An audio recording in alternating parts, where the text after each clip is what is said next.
And we're back. So, going to do a little bit of lower body workout here. And one thing I do at the start of every single time I'm going to squat is I do some goblet squats. So, I usually do about 2 to 3 sets. And the intent is not really anything super heavy. I think this is only 25-pound kettlebell here. But I'm really trying to just focus on my breathing. I usually review the clips to see if I'm shifting at all in my squat. It looks like in the hole I'm shifting a little bit, favoring my right side there. And I'll usually also film this from the side just to see if I'm having any, really bad butt wink or anything funky that's going on. Maybe I don't see it, but on video I could pick something up that doesn't just feel quite right. So that's definitely a big recommendation out there, using the goblet squat as sort of a part of your warm-up, just to get dialed in and to see if there's anything that you need to work on before you get started with the actual squats. So basically for the past, well, I don't even know, a lot of months, I've been squatting mainly without a belt, mainly high bar, kind of just maintaining, do a little bit of hypertrophy stuff. Haven't really been doing much of the sort of standard powerlifting style, low bar squats, belting up, hitting lower reps, that kind of deal. Haven't been doing that.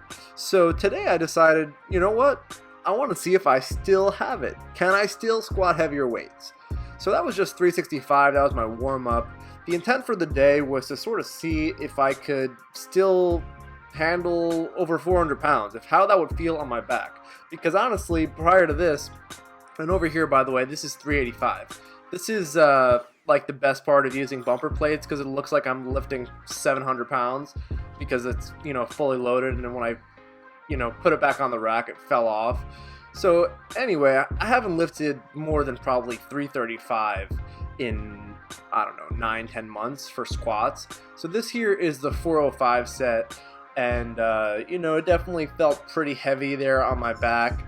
My old 1 rep max in the gym was about 455 a little over a year ago. My best for reps was 415 for 6. This is 405. That first one didn't look too bad, and this second rep actually, all in all, looked pretty okay. I decided to cut it there just because, clearly I didn't have the confidence, being as I haven't lifted any heavy weights, and I just kind of wanted to see how it would feel on my back. So after that, I decided to back off and basically just do some sets with 365. The intent was to sort of slow down my descent a little bit.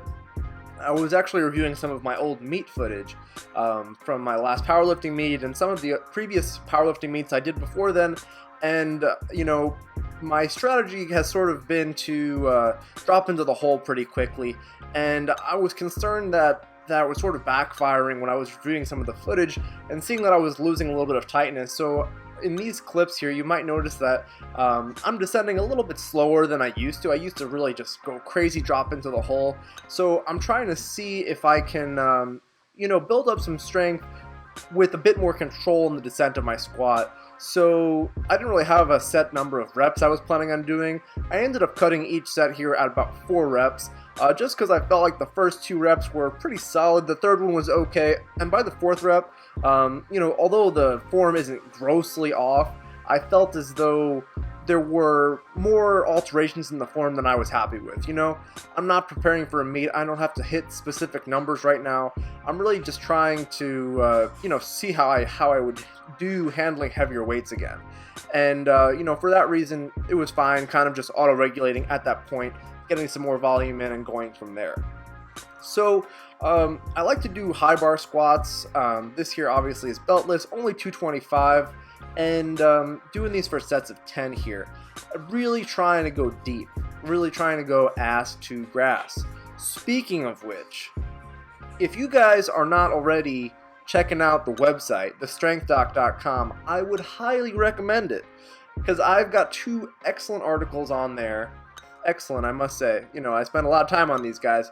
No, but I've gotten some pretty good feedback from some really smart folks. So honestly, I would really highly recommend checking them out. The first article is called the Deep Squat Manifesto, and that basically goes into the good, the bad, and the ugly of squatting deep. And then I just published a recent article basically on how to fix butt wink, right? How do you go about fixing butt wink? And on top of that, how do you squat deeper?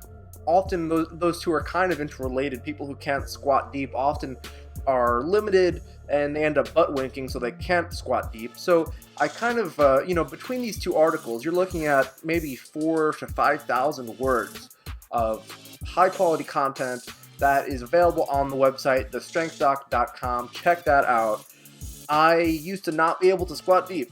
Not saying that everybody will be able to squat ass to grass. You're not all going to have the crazy genetics, but there are things that you can do to squat deeper. And honestly, if I were to make a video about this, it would take 30 minutes to make the video, and half of you would lose you lose your attention after the first 3 minutes. So that's why they're articles. Check them out, read them at your leisure. You don't have to read them all in one clip, but that is that. Now onto some deadlifts. Enough of the stuff on the website. Just here doing some sumo deadlifts. These are just the warm-ups at 315, and I decided just to take it easy on this particular day. I didn't go any higher than 405. Really, that was honestly just way too easy. Way easier than it should have been in reality.